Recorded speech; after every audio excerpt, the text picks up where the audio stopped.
Good morning guys. और सबसे पहले विश्व वेरी हैप्पी दिवाली। आप सभी को दीपावली की हार्दिक शुभकामनाएं। तो वैसे तो आप सभी लोग देखते हैं सुनते हैं कि दीपावली ये त्यौहार है रोशनी का। आप सब ने अपने शहरों में घरों में लाइटों से रोशनी करी हुई है, लेकिन उससे भी ज़्यादा इम्पोर्टेंट है आपके जीवन में रोशनी होना, और उसके लिए आप लोग प्रयासरत भी हैं। आप लोग कार्य भी कर रहे हैं, मेहनत कर रहे हैं। तो आपके लिए दुआ करूंगा, भगवान से प्रार्थना करूंगा कि आप लोगों की मेहनत ज़रूर रंग लाए, आपकी ज़िंदगी में आप सबकी लाइफ में जल्द से जल्द रोशनी आए, श्री राम जी अपनी कृपा सब पर बरसाएं।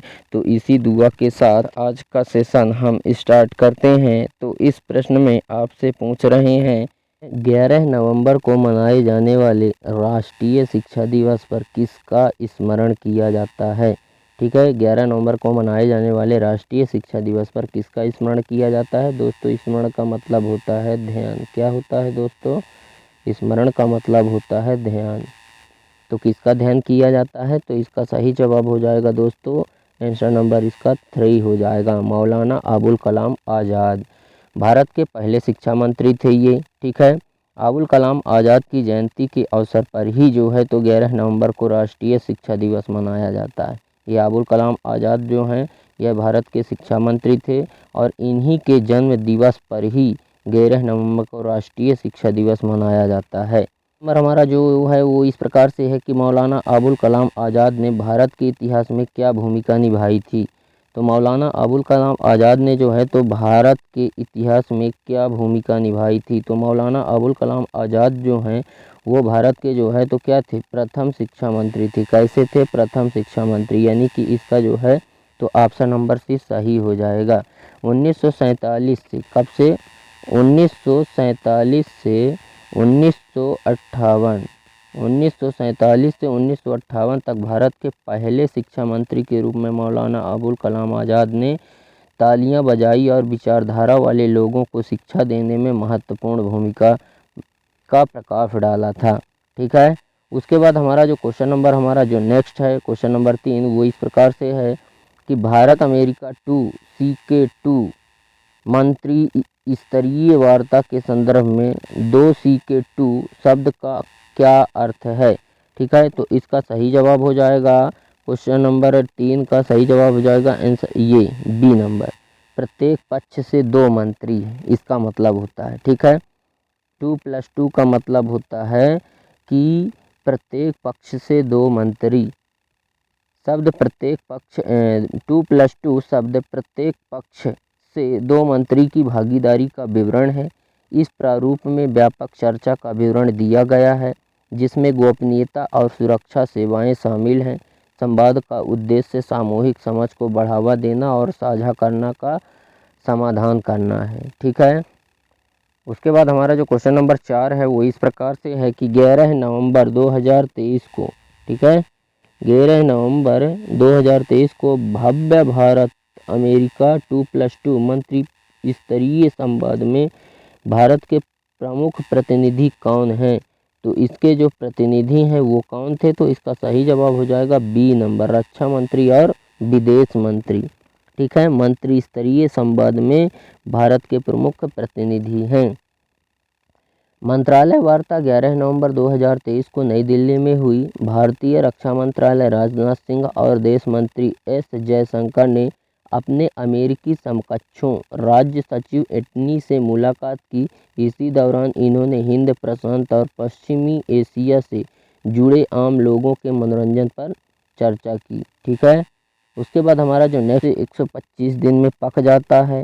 ठीक है, जो पूसा जो है तो 20-90 है, उसकी अंतिम अवधि पूसा 40 धान की तुलना में कैसी है।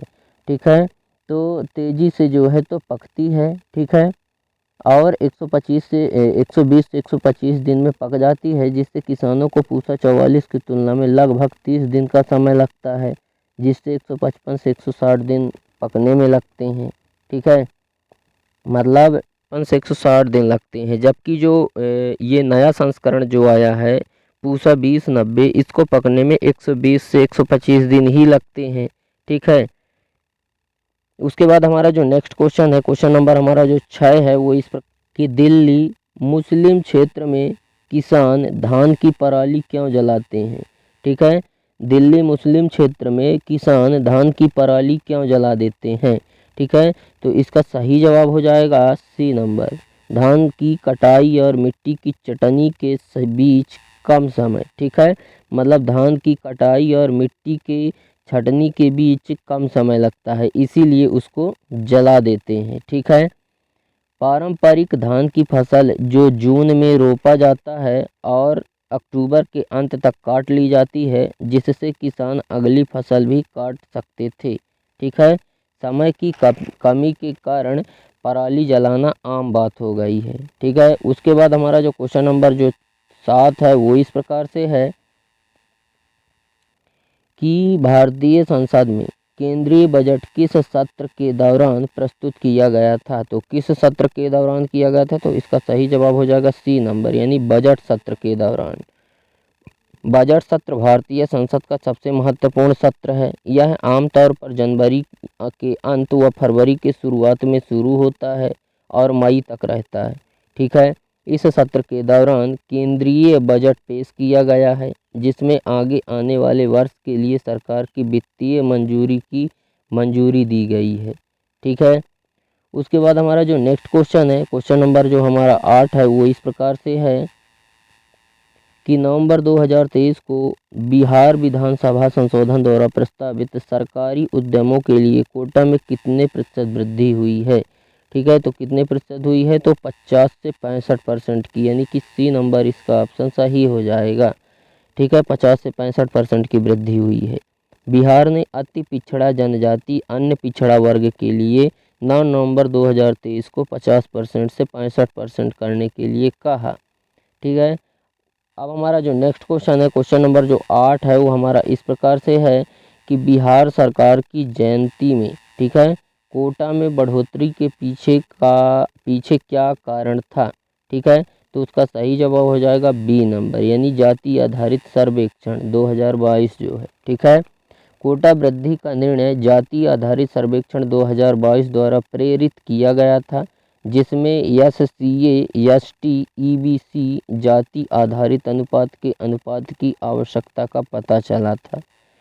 उसके बाद हमारा जो नेक्स्ट क्वेश्चन है, क्वेश्चन नंबर हमारा जो 10 है वो इस प्रकार से है कि 37वें राष्ट्रीय खेलों में समग्र चैंपियनशिप के लिए किस राज्य को राजा भालेंद्र सिंह ट्रॉफी से सम्मानित किया गया था?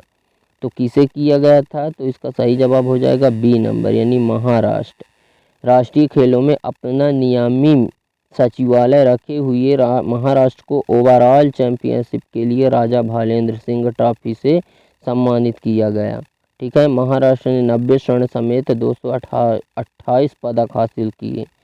ठीक है, उसके बाद हमारा जो नेक्स्ट क्वेश्चन है, क्वेश्चन नंबर जो 11 है वो इस प्रकार से है कि राष्ट्रीय खेल 2023 में सर्वश्रेष्ठ महिला एथलीट की ट्रॉफी किसे प्राप्त हुई थी? तो किसे हुई थी? तो इसका सही जवाब हो जाएगा सी नंबर, ए और बी दोनों, यानी कि प्रणति नायक और संयुक्त केट दोनों को हुई थी। ठीक है, प्रणति नायक और यूनाइटेड केट को सर्वश्रेष्ठ महिला एथलीट की ट्रॉफी मिली, जबकि श्री हरि नटराज को सर्वश्रेष्ठ पुरुष एथलीट की ट्रॉफी से सम्मानित किया गया।